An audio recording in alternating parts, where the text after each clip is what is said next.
So if you've ever either worked with someone who's trying to do a pull-up or yourself have tried to do a pull-up but found that it's, let's say, challenging to say the least to really make some meaningful progress, here are a couple of tips for you. Tip 1, don't work on the pull-up. Work on the chin-up. After that, now let's get into some actual technical things. So 2 main things I like to think about when I'm working on a pull-up or a chin-up are that you need to have a really good grip, because that's where a lot of your strength is going to come from, and then also the position of your hand. So I like to think about the knuckles, so the big part of the knuckle here. I try to make sure that that knuckle is pointing towards the sky, at least when I initiate the movement. So those are 2 main things there. Other things to consider. You need to make sure that you're doing plenty of hanging without even attempting to do a pull-up or a chin-up. Then we'll get into some actual movements. So first up, this is called the pull prep. You can also think of it as a straight arm pull-up. So here's how it looks. You can go from any position, whether it's chin-up or pull-up position. Grab the bar, again, big knuckles to the sky, tight grip. We're not just going to hang on, we're going to squeeze that bar and hang. You'll hang for time. It could be 10 seconds when you're first starting out. It could be 30 seconds. It could be a minute. We're trying to build up to anywhere from 3 to 7 minutes of total hanging time throughout, let's say, a whole training session. So work on your hanging. You don't have to hang every single day, although it would be beneficial for you and your shoulders and body if you did so.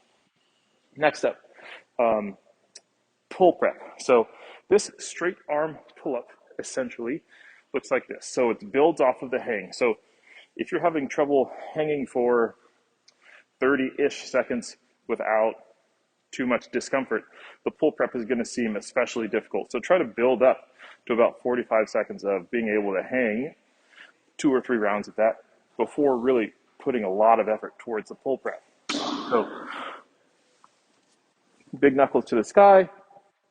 I'm here. For the pull prep, you're simply going to bring your shoulders like this. So my ears and my shoulders are touching.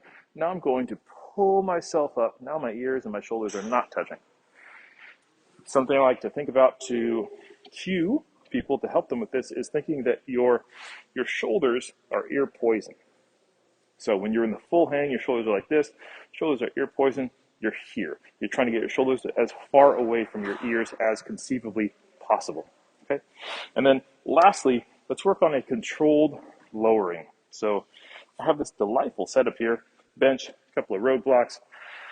We're going to come up like so.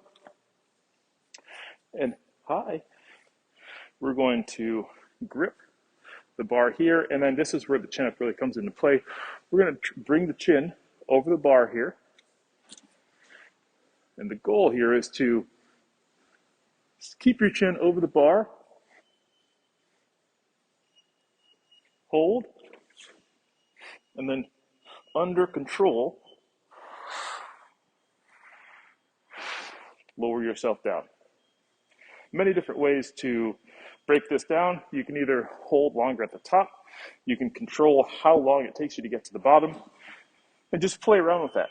You're building strength for your chin up and your pull up by doing that, and really everything else here. So again, to recap, when you're working on the pull up, start with the chin up. Then make sure your grip is tight whenever you're holding onto that bar, and your big knuckles are focused towards the sky. Also make sure you're hanging as much as you can, just to get your body used to this full position. After that, work on your pull prep or your straight arm pull up.